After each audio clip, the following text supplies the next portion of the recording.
Manusia dan alam semesta. Hakikat kebenaran.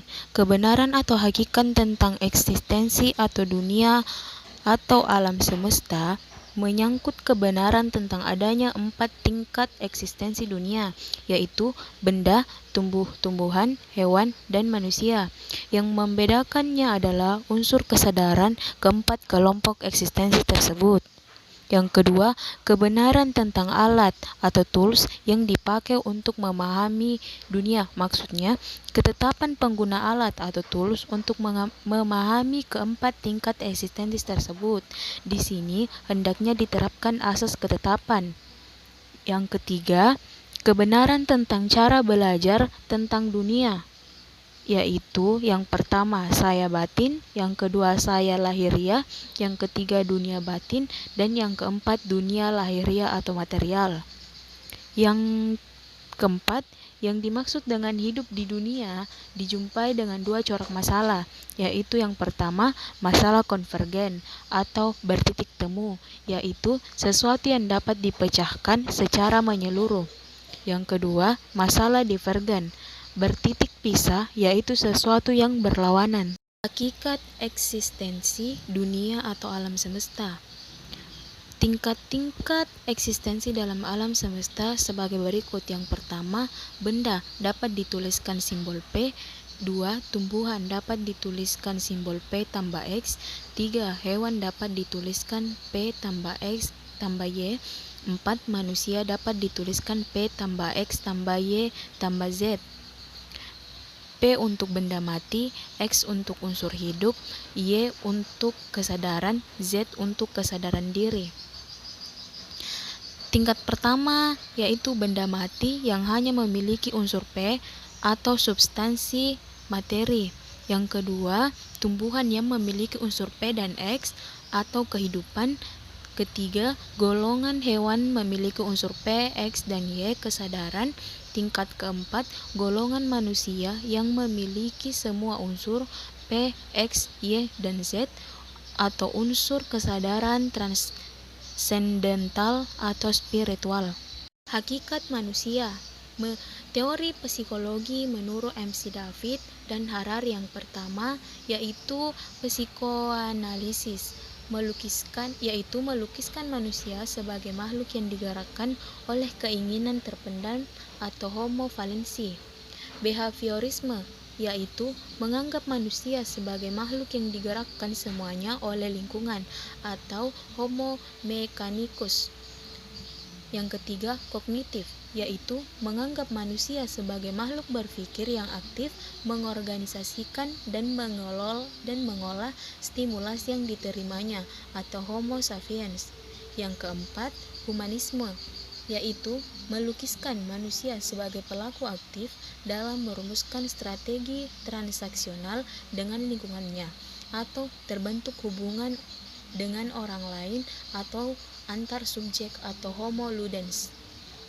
Hakikat otak dan kecerdasan. Yang pertama, IQ atau kecerdasan intelektual, berguna untuk memahami dunia fisik dan membangun kekayaan materi. Yang kedua, EQ, kecerdasan emosional, berguna untuk mengendalikan diri dan orang lain serta untuk membangun hubungan sosial. Yang ketiga, SQ, kecerdasan spiritual, berguna untuk mencari makna hidup melalui hubungan dengan Tuhan atau kesadaran tak terbatas dan untuk memupuk modal spiritual. Tingkat pikiran. Yang pertama, sensasi. Anda sekarang membaca sebuah halaman buku.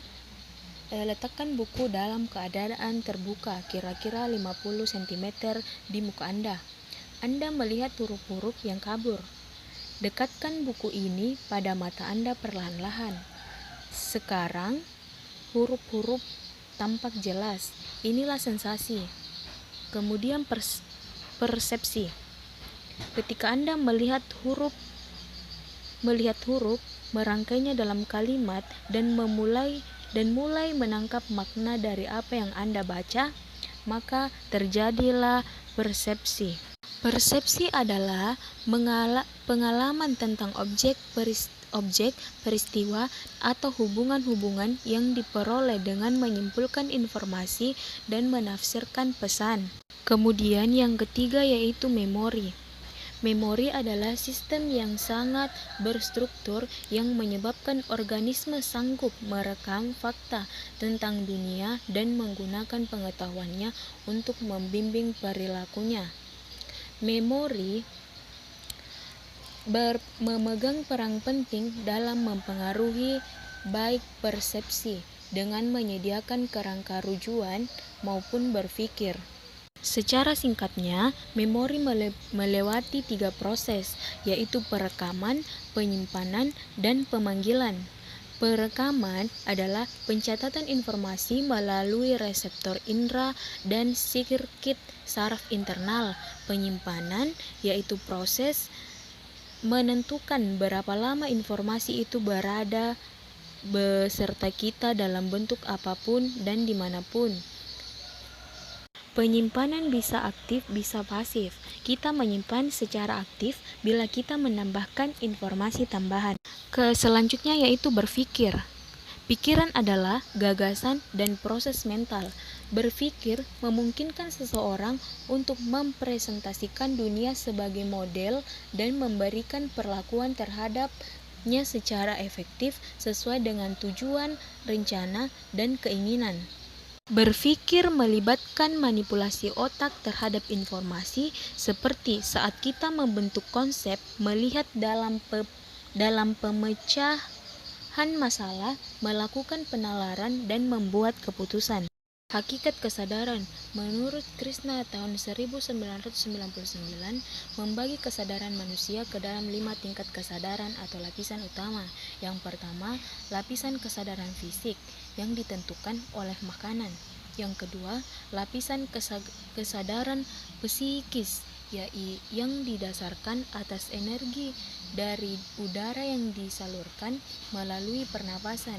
Yang ketiga, lapisan kesadaran pikiran yang merupakan kesadaran pikiran rasional dan emosional. Bila pikiran kacau atau dalam keadaan marah, maka nafas kita akan lebih cepat. Yang keempat, lapisan inteligensi menyangkut kesadaran hati, nurani, budi pekerti. Lapisan ini menyebabkan manusia menjadi lebih bijak. Yang kelima, lapisan kesadaran murni atau kesadaran transendental merupakan hasil akhir pemekaran kepribadian manusia yang merupakan tingkat kesadaran tertinggi yang dapat dicapai oleh manusia. Pada tahap ini, manusia telah melampaui dualisme kehidupan dunia. Tujuan dan makna kehidupan. Golongan manusia berdasarkan tingkat kesadaran menurut Sutrisna 2007.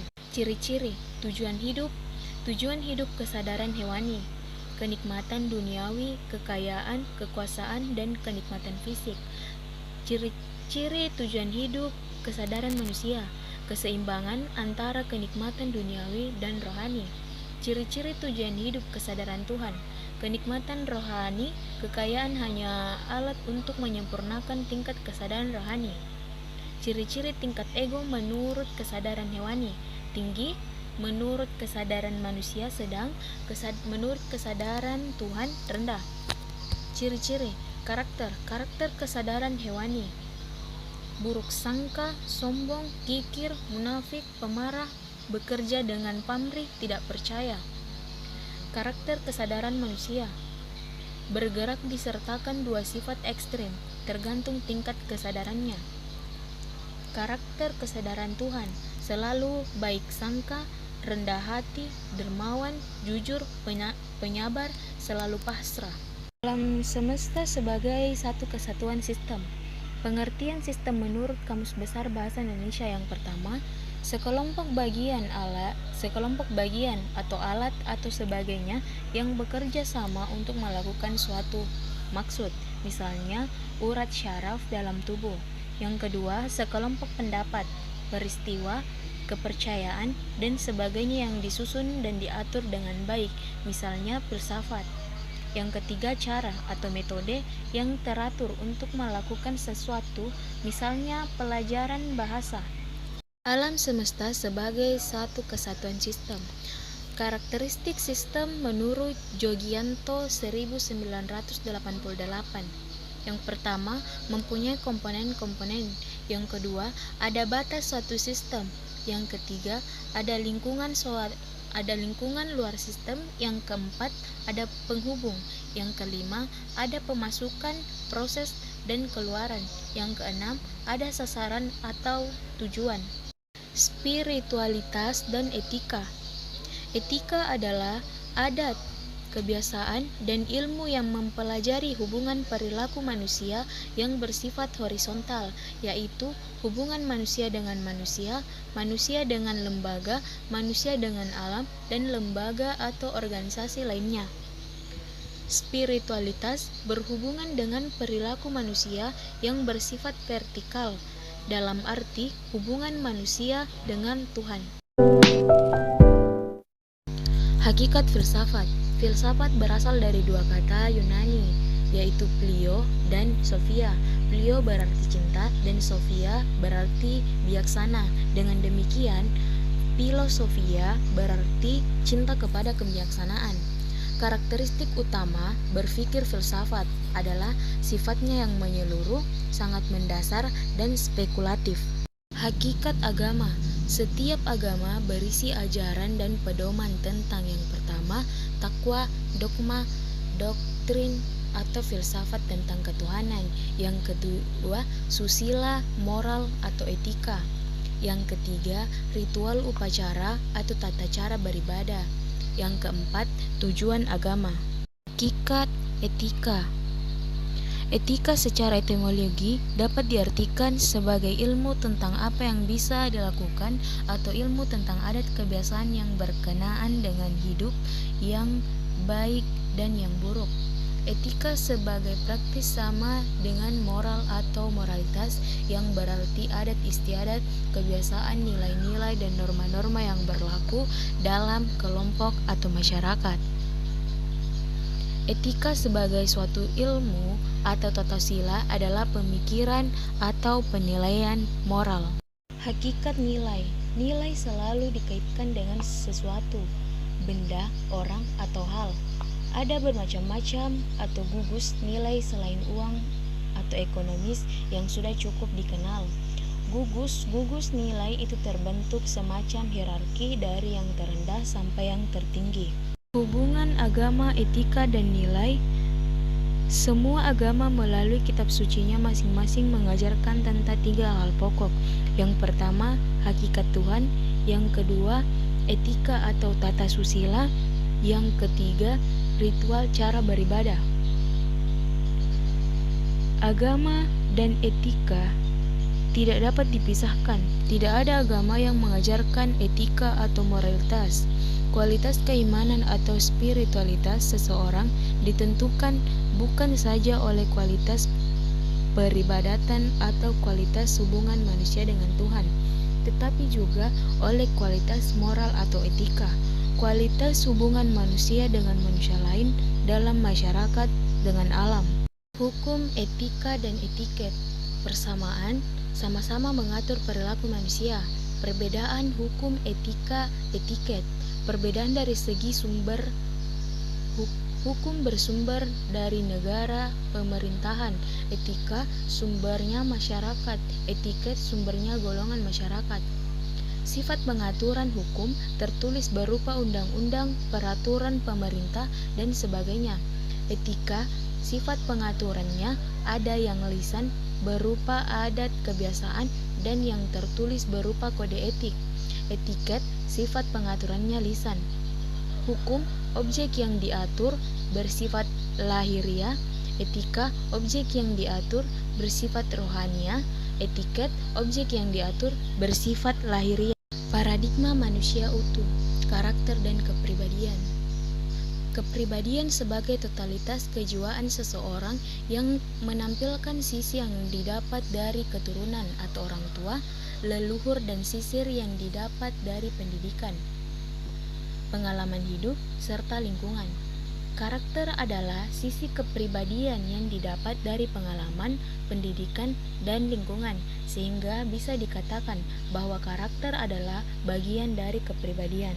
Paradigma manusia utuh, karakter dan paradigma pribadi utuh mengingatkan bahwa untuk membangun manusia berkarakter diperlukan pengembangan kompetensi secara utuh dan seimbang terhadap 4 kemampuan manusia, yaitu tubuh, EQ, intelektual IQ, hati EQ, dan jiwa SQ. Paradigma manusia utuh, karakter dan proses transformasi kesadaran spiritual. Belum banyak ilmu pengetahuan dan teknologi yang mampu mengkaji ranah spiritual melalui pendekatan rasional atau ilmiah. Ilmu psikologi mencoba memasuki ranah kejiwaan, namun dalam perkembangannya ilmu ini justru membatasi kajiannya hanya dalam lapisan pikiran, mental atau emosional, dan tidak ada upaya untuk masuk lebih dalam ke ranah roh atau kesadaran spiritual atau transdental. Sementara ajaran agama yang seharusnya dapat dijadikan panduan dan pengembangan atau olah batin dalam perjalanannya, seringkali pengajarannya lebih bersifat indoktrinasi, sekedar menjalankan praktik berbagai ritual, serta kurang mengedepankan pendekatan melalui proses nalar, pengalaman, dan pengalaman langsung melalui refleksi diri. Yang kedua, akibatnya ajaran agama yang mulia itu tidak mampu memberikan pencerahan kepada umatnya. Paradigma manusia utuh, pikiran, mediasi, dan gelombang otak. Olah pikir adalah suatu konsep dan keterampilan untuk mengatur gelombang otak manusia yang paling sesuai dengan aktivitasnya, sehingga mencapai hasil optimal. Adapun model pembangunan manusia utuh ada dua. Yang pertama, menjelaskan suatu model hakikat manusia yang dilandasi dengan paradigma tidak utuh, paradigma materialisme, sehingga menimbulkan berbagai permasalahan yang memunculkan ketidakbahagiaan. Yang kedua, model yang dikembangkan untuk kembali pada paradigma tentang manusia secara utuhnya.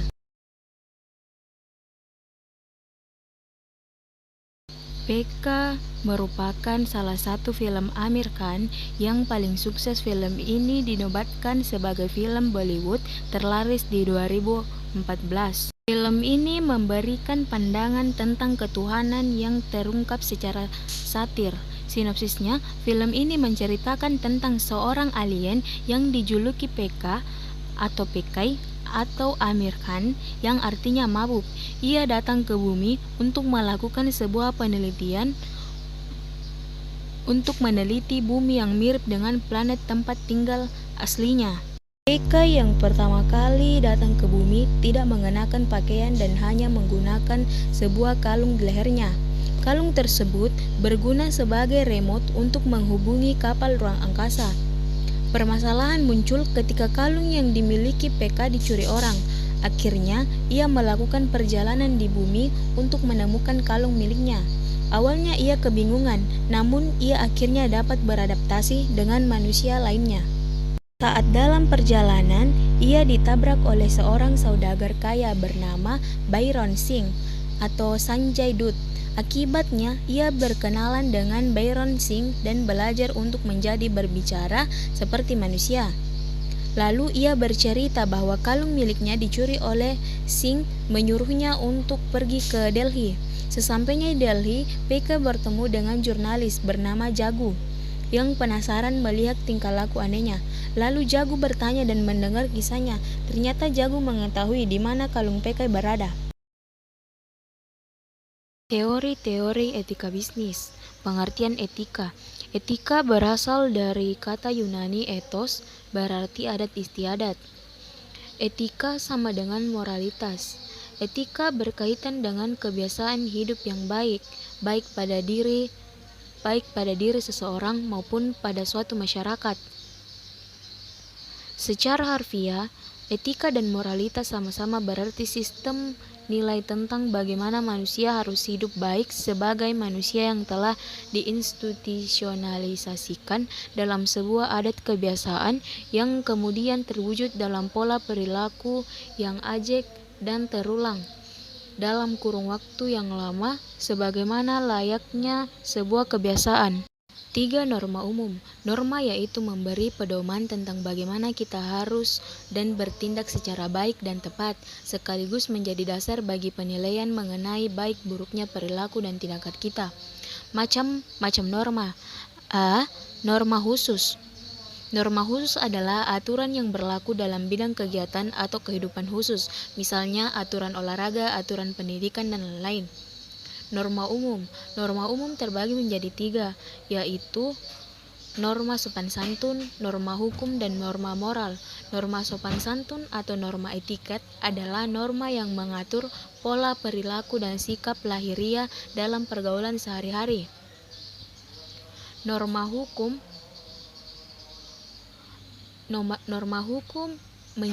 adalah norma yang dituntut keberlakuannya secara tegas oleh masyarakat karena dianggap perlu dan niscaya demi keselamatan dan kesejahteraan manusia dalam kehidupan bermasyarakat. Norma moral yaitu aturan mengenai sikap dan perilaku manusia sebagai manusia. Teori etika. Yang pertama, etika teleologi.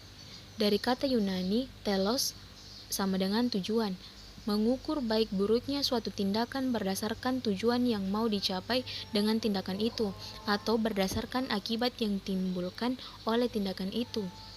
Ada 2 aliran etika teologi. Yang pertama, egoisme etis. Egoisme etis adalah bahwa tindakan dari setiap orang pada dasarnya bertujuan untuk mengejar pribadi dan kemajuan dirinya sendiri. Yang kedua, utilitarianisme. Berasal dari bahasa Latin utilis yang berarti bermanfaat. Teori ini suatu perbuatan adalah baik jika membawa manfaat, tapi manfaat itu harus menyangkut bukan saja 1-2 orang melainkan masyarakat sebagai keseluruhan. Teori etika yang kedua adalah deontologi. Berasal dari Yunani deon yang berarti kewajiban. Mengapa perbuatan ini baik dan perbuatan itu harus ditolak sebagai buruk? Deontologi menjawab, karena perbuatan pertama menjadi kewajiban kita karena perbuatan kedua dilarang. Teori yang ketiga yaitu teori hak. Teori hak merupakan suatu aspek dari teori deontologi karena berkaitan dengan kewajiban. Hak dan kewajiban bagaikan 2 sisi uang logam yang sama. Hak didasarkan atas martabat manusia dan martabat semua manusia itu sama. Karena itu, hak sangat cocok dengan suasana pemikiran demokratis. Teori yang keempat yaitu teori keutamaan atau virtu. Memandang sikap atau akhlak seseorang tidak dinyatakan apakah suatu perbuatan tertentu adil atau jujur atau murah hati dan sebagainya. Teori keutamaan didefinisikan sebagai disposisi watak yang telah diperoleh seseorang dan kemungkinan dia untuk bertingkah laku baik secara moral. Teori-teori etika. Beberapa sistem filsafat moral. Yang pertama, hedonisme. Yang kedua, eudemonisme. Yang ketiga, utilitarisme. Hedonisme yaitu hidup yang baik adalah memenuhi keinginan alam yang perlu. Tinjauan kritis. Ada kebenaran yang mendalam pada hedonisme. Manusia menurut kodratnya mencari kesenangan dan berupa menghindari ketidaksenangan. Hedonisme beranggapan bahwa kodrat manusia adalah mencari kesenangan sehingga kesenangan disertakan dengan moralitas yang baik. Para hedonisme berpikir bahwa sesuatu adalah baik karena disenangi. Hedonisme mengatakan bahwa kewajiban moral saya adalah membuat sesuatu yang baik bagi diri saya sendiri. Karena itu ia mengandung paham egoisme karena hanya memperhatikan kepentingan dirinya saja. eudemonisme, bahwa setiap kegiatan manusia mengejar suatu tujuan akhir yang disebut kebahagiaan. Manusia mencapai kebahagiaan dengan menjalankan secara baik kegiatan-kegiatan rasionalnya dengan disertai keutamaan. Utilitarianisme, anggapan bahwa klasifikasi kejahatan harus didasarkan atas kesusahan atau penderitaan yang diakibatkannya terhadap para korban dan masyarakat. Menurut kodratnya, manusia menghindari ketidaksenangan dan mencari kesenangan. Karena menurut kodratnya, tingkah laku manusia terserah pada kebahagiaan, maka suatu perbuatan dapat dinilai baik atau buruk sejauh dapat meningkatkan atau mengurangi kebahagiaan semua orang. Moralitas suatu tindakan harus ditentukan dengan menimbang kegunaannya untuk mencapai kebahagiaan umat manusia. Hakikat ekonomi dan bisnis. Hakikat ekonomi.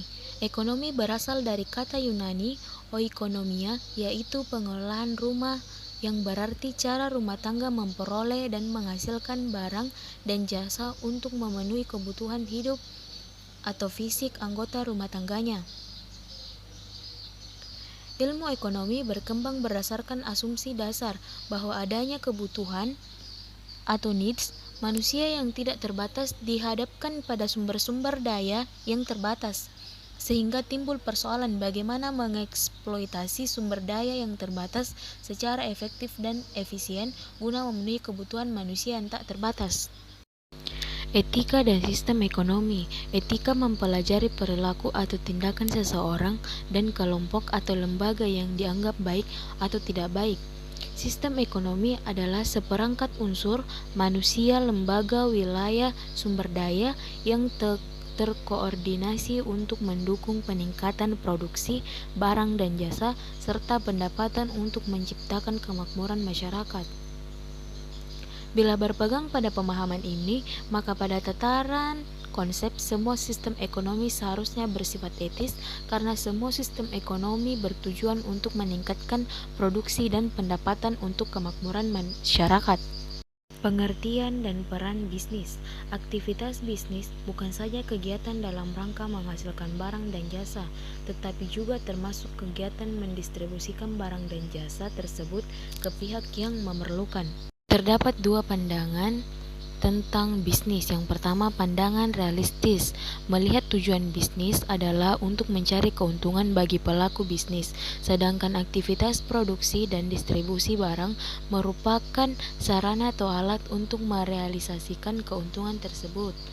Pandangan idealis adalah suatu pandangan di mana tujuan bisnis yang terutama adalah menghasilkan dan mendistribusikan barang dan jasa untuk memenuhi kebutuhan masyarakat, sedangkan keuntungan yang diperoleh merupakan konsekuensi logis dari kegiatan bisnis. 5 dimensi bisnis. Yang pertama, dimensi ekonomi. Bisnis adalah kegiatan produktif dengan tujuan memperoleh keuntungan. Keuntungan diperoleh berdasarkan rumus yang sudah jamak dikembangkan para akuntan, yaitu penjualan dikurang harga pokok penjualan dan beban-beban. Bagi akuntan, harga pokok penjualan dan beban-beban merupakan harta yang telah dikorbankan atau dimanfaatkan untuk menciptakan penjualan pada periode ini sehingga sering disebut spirit cost of asset. Dimensi etis. Berbagai teori etika muncul dengan penalaran yang berbeda-beda. Dipakai dua acuan pokok, yaitu definisi etika adalah tinjauan kritis tentang baik tidaknya perilaku atau tindakan. Yang kedua, ukuran penilaian menggunakan 3 tingkat kesadaran, yaitu kesadaran hewani, kesadaran manusiawi, dan kesadaran spiritual atau transendental atau teori teonom. Hukum. Status perusahaan yaitu legal creator, di mana perusahaan diciptakan secara legal oleh negara sehingga perusahaan adalah sebagai badan hukum dan perusahaan mempunyai hak dan kewajiban hukum sebagaimana layaknya hukum yang dimiliki manusia. Dimensi sosial, perusahaan saat ini sudah berkembang menjadi suatu sistem terbuka yang sangat kompleks. Sebagai suatu sistem berarti di dalam organisasi perusahaan terdapat berbagai elemen, unsur, orang, dan jaringan yang saling berhubungan, saling berinteraksi, saling bergantung, dan saling berkepentingan. Dimensi spiritual. Dalam dimensi spiritual, para pengusaha ada di dalam perusahaan, memaknai pengelolaan perusahaan sebagai bagian dari ibadah kepada Tuhan, menjadikan perusahaan yang dikelola menjadi sejahtera sekaligus menjaga dan memelihara kelestarian alam. Namun dalam kenyataannya masih terdapat banyak pelaku bisnis dan oknum stakeholder yang belum sepenuhnya mengikuti ajaran agama dalam menjalankan praktek bisnisnya. Pendekatan pemangku kepentingan atau stakeholder. Yang pertama, tanggung jawab manajemen dan teori pemangku kepentingan. Peran dan tanggung jawab manajemen dalam mengelola perusahaan menurut Schroeder tahun 1998 paling tidak ada 6 teori pemangku kepentingan, yaitu teori kepemilikan, teori entitas, teori dana, teori komando, teori perusahaan, dan teori ekuitas sisa residu. Untuk analis pemangku kepentingan atau stakeholder analis, perusahaan adalah bagian sistem yang lebih besar. Hal penting yang perlu dipertimbangkan dalam proses pengambilan keputusan berdasarkan pendekatan pemangku kepentingan antara lain yang pertama, lakukan identifikasi semua pemangku kepentingan. Yang kedua, cari tahu kepentingan dan kekuasaan setiap anggota pemangku kepentingan. Yang ketiga, cari tahu apakah ada koalisi kepentingan dan kekuasaan. Tanggung jawab sosial perusahaan atau Corporate Social Responsibility atau CSR. The World Business Council for Sustainable Development mendefinisikan CSR sebagai komitmen bisnis untuk secara terus-menerus berperilaku etis, berkontribusi dalam membangun ekonomi serta meningkatkan kualitas hidup karyawan dan keluarga, masyarakat lokal, serta masyarakat luas pada umumnya. Good Corporate Governance. Pengertian Good Corporate Governance adalah sistem yang mengatur dan mengendalikan perusahaan yang menciptakan nilai tambah atau value added untuk semua stakeholder. Ada dua hal yang ditekankan dalam konsep ini. Yang pertama, pentingnya hak pemegang saham untuk memperoleh informasi dengan benar dan tepat pada waktunya. Yang kedua, kewajiban perusahaan untuk melakukan pengungkapan atau disclosure secara akurat, tepat waktu, transparan terhadap semua informasi kinerja perusahaan, kepemilikan, dan stakeholder. Good Corporate Governance dalam Islam.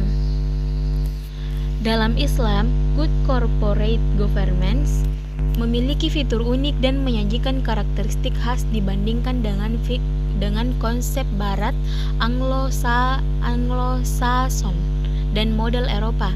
Ini menggabungkan unsur tauhid, syura, aturan syariah, dan memelihara tujuan pribadi tanpa mengabaikan tugas sosial kesejahteraan. Dalam Islam juga percaya bahwa kegiatan sehari-hari seseorang dan transaksi perusahaan harus didasarkan pada nilai-nilai kejujuran, ketegasan, rasa hormat, keadilan, toleransi, kesabaran, dan kejujuran, bukan kebohongan, keangkuhan, pembangkangan, iri, dengki, fitnah, dan membesarkan diri. Prinsip-prinsip Good Corporate Governance. Secara umum terdapat 5 prinsip dasar dari Good Corporate Governance atau GCG, yaitu transparansi atau keterbukaan informasi. Yang kedua, akuntabilitas. Yang ketiga, responsibility atau pertanggungjawaban. Yang keempat, independensi atau kemandirian. Yang kelima, finance atau kesetaraan dan kewajaran. Tujuan dan manfaat good corporate governance. Yang pertama, meningkatkan kinerja perusahaan melalui terciptanya proses pengambilan keputusan yang lebih baik, meningkatkan efisien operasional perusahaan, serta lebih meningkatkan pelayanan kepada stakeholder. Yang kedua, mempermudah diperolehnya dana pembiayaan yang lebih murah sehingga dapat lebih meningkatkan corporate value. Yang ketiga, mengembalikan kepercayaan investor untuk menambahkan modalnya di Indonesia. Yang keempat, pemegang saham akan merasa puas dengan kinerja perusahaan karena sekaligus akan meningkatkan stakeholder value and dividend.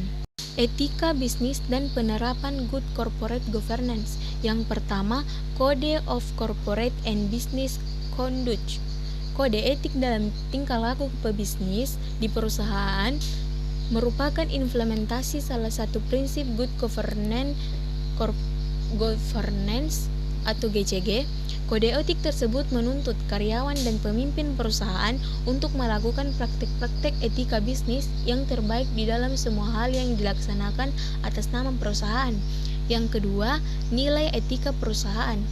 Kepatuhan pada kode etik ini merupakan hal yang sangat penting untuk mempertahankan dan menjaga reputasi perusahaan sebagai karyawan dan pimpinan perusahaan yang bertanggung jawab, di mana pada akhirnya akan memaksimalkan nilai pemegang saham atau stakeholder value.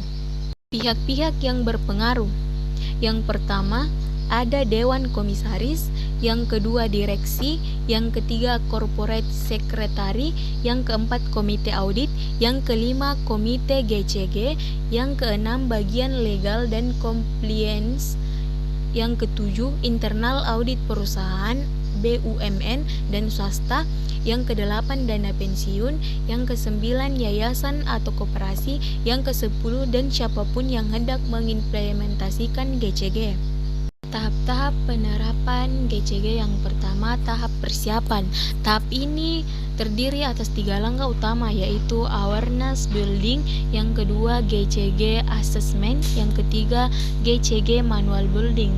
Awareness building merupakan langkah awal untuk membangun kesadaran mengenai arti penting GCG dan komitmen bersama dalam penerapannya. Yang kedua, GCG assessment merupakan upaya untuk mengukur atau lebih tepatnya memetakan kondisi perusahaan dalam menerapkan GCG saat ini. Yang ketiga yaitu GCG manual building adalah langkah berikut setelah GCG assessment dilakukan. Yang kedua yaitu tahap implementasi. Implementasi yaitu kegiatan yang dilakukan sejalan dengan pedoman GCG yang ada, bersifat roadmap yang telah disusun. Implementasi harus bersifat top-down approach yang melibatkan Dewan Komisaris dan Direksi perusahaan. Implementasi hendaknya mencakup pula upaya manajemen perubahan guna mengawal proses perubahan yang ditimbulkan oleh implementasi GCG. Tahap yang ketiga, evaluasi. Tahap evaluasi adalah tahap yang perlu dilakukan secara teratur dari waktu ke waktu untuk mengukur sejauh mana efektivitas penerapan GCG yang telah dilakukan dengan meminta pihak independen melakukan audit implementasi dan